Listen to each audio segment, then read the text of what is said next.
Welcome to our 5 on 5. We're pleased to be joined by Dr. Stephen Dow Beckham, Lewis and Clark History Professor Emeritus. Dr. Beckham, thanks for coming in today. Good morning. So what are you doing in town today? You're an expert in the history of Oregon and in Native Americans, correct?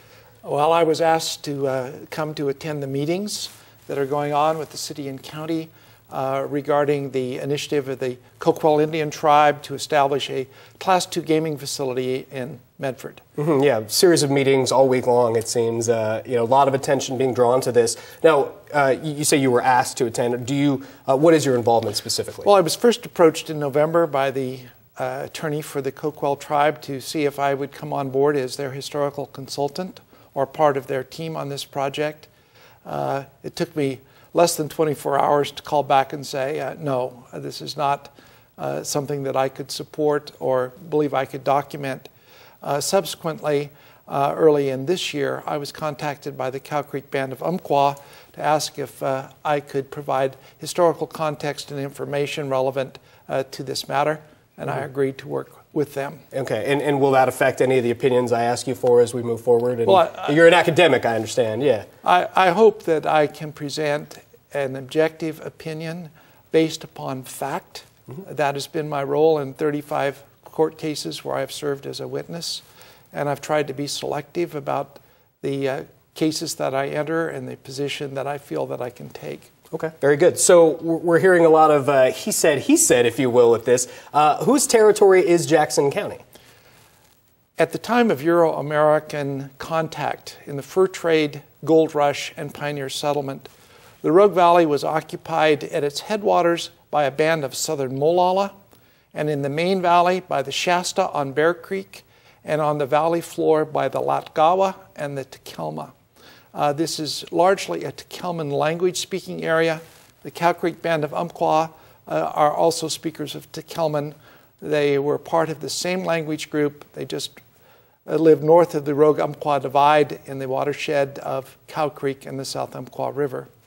Okay, and as I understand, so you're saying the Cow Creek, this is their ancestral territory? It's their ancestral language territory. Okay. But there are some interesting distinctions here. There's also a treaty identification and formal legal relationships that emerged with the federal government that are an important part of that history. In terms of the Coquille language, there were two.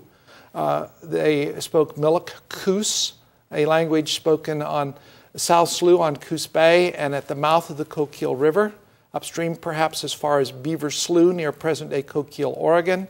And their second language was Upper Coquille or Upper Coquille, which was an Athabascan language similar to that spoken by the Tututni, the Chetco, the Tolowa, south to Crescent City, California. Wow, okay, fascinating. All right, well, I want to ask you about service territory, but first we're going to take a quick commercial break. Stay with us.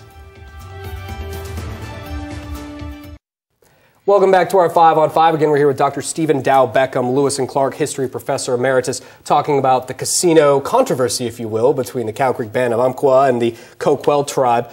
So, service district, what is that, and does it have any meaning in this case? When the Coquille tribe was restored in 1989, Congress defined a service district, which means the eligibility of tribal members to receive Indian health benefits.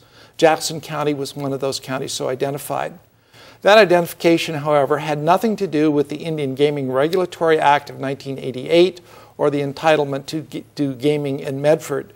It was an inclusion for social services of Jackson County for members of the tribe who might happen to live in this area. Okay, so do both tribes call Jackson County Medford their service district, and in layman's terms, they can both claim it, if you will? Well, this is a service district for the Cow Creek Band of Umpqua as well. Okay, and but it doesn't matter as far as they can't claim a casino based on service district.